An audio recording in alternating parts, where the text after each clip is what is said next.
Kami dari kelompok 6 mata kuliah bisnis ekowisata yang mengambil objek di mangrove Gunung Anyar. Perkenalkan, nama saya Novelni Mimi Matius, NPM 095. Saya Elmalia Lailatul Kurniawati, NPM 0053. Saya Arifta Muflatul Alfia, NPM 061. Saya Tiara Sasabila, NPM 0074. Saya Ska Kamila, NPM 0077. Saya Hairun Angunisa, NPM 0048. Analisis SWOT Kebun Raya Mangrove Gunung Anyar Surabaya mengungkapkan sejumlah faktor yang mempengaruhi keberlangsungan dan pengembangan kawasan ini. Dari sisi kekuatan, keberadaan kebun raya ini sebagai kebun raya tematik pertama di Indonesia yang berfokus pada ekosistem mangrove memberikan nilai unik karena mangrove berfungsi sebagai konservasi penting untuk mencegah abrasi, melindungi garis pantai, dan menyerap karbon dioksida dalam jumlah besar.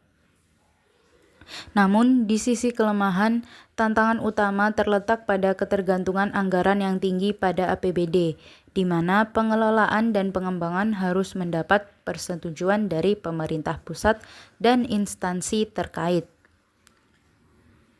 Berdasarkan perspektif peluang, Kebun Raya Mangrove Gunung Anyar memiliki kesempatan untuk berkembang berkat dukungan dari kebijakan pemerintah yang terkait dengan pengelolaan kebun raya dan ruang terbuka hijau.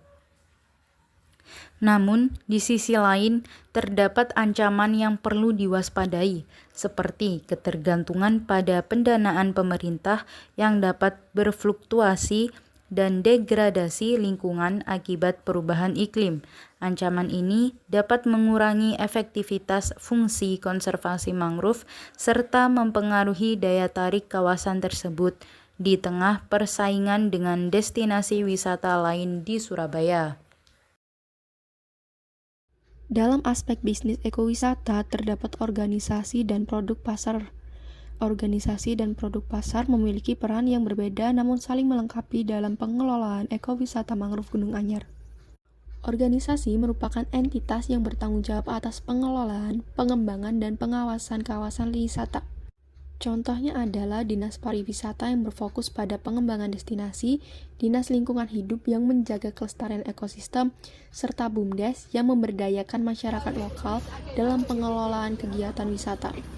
Peran utama organisasi adalah merancang strategi, mengatur kebijakan, dan memastikan keberlanjutan ekonomi serta pelestarian lingkungan.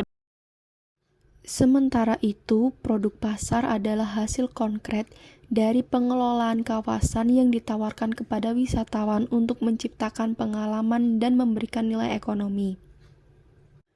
Produk ini mencakup wisata alam seperti trekking mangrove, tur perahu, dan edukasi ekowisata.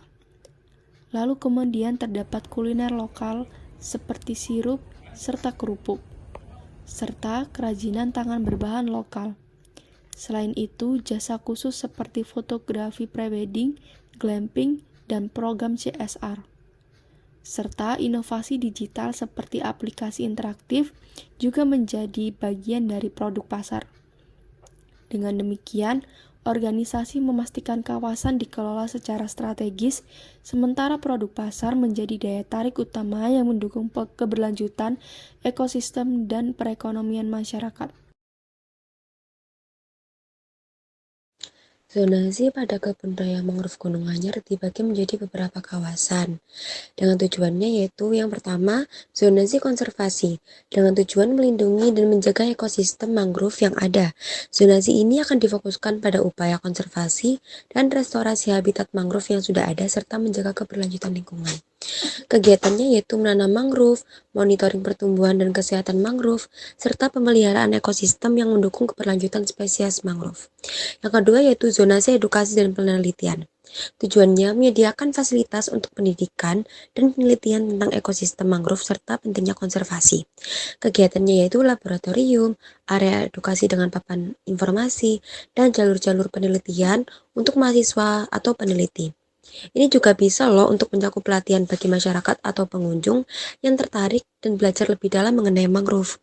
Dan yang ketiga yaitu zona wisata alam, dengan tujuan memberikan ruang bagi pengunjung untuk menikmati alam sambil melakukan aktivitas yang ramah lingkungan, dengan kegiatan observasi satwa, serta wisata edukasi yang memperkenalkan keanekaragaman hayati mangrove.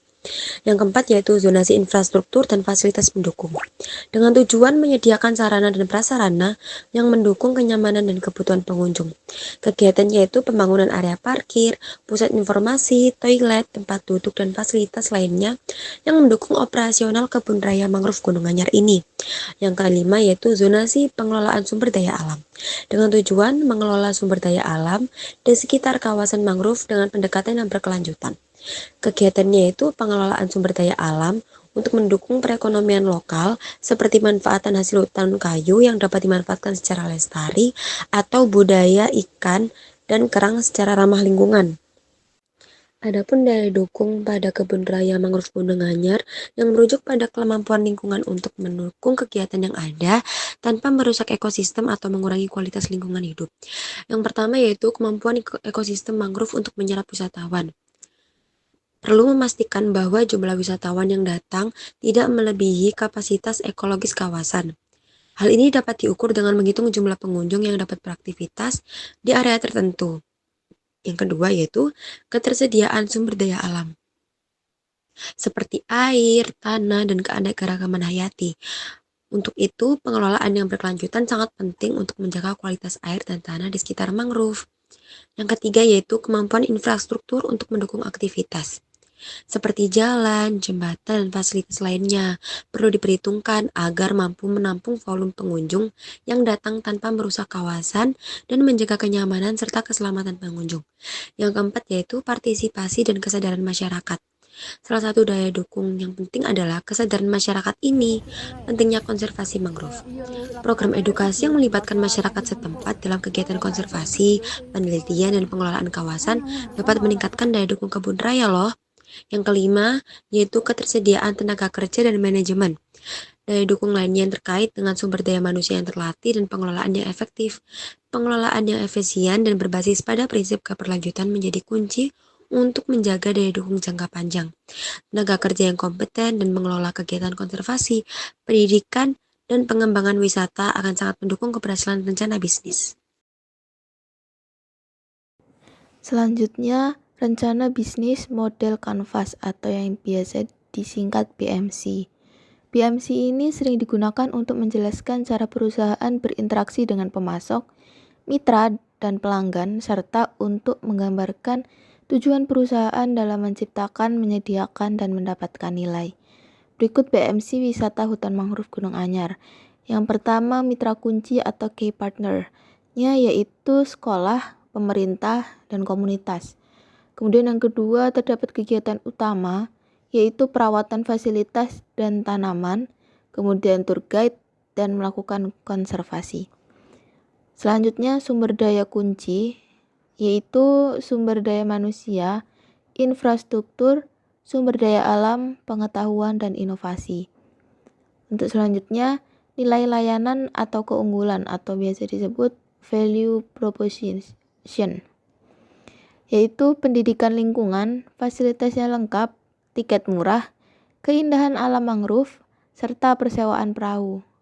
Kemudian hubungan pelanggan, yaitu kemudahan komunikasi, umpan balik dan survei, program loyalitas. Untuk saluran sendiri menggunakan website, Instagram, TikTok, serta mengadakan pameran.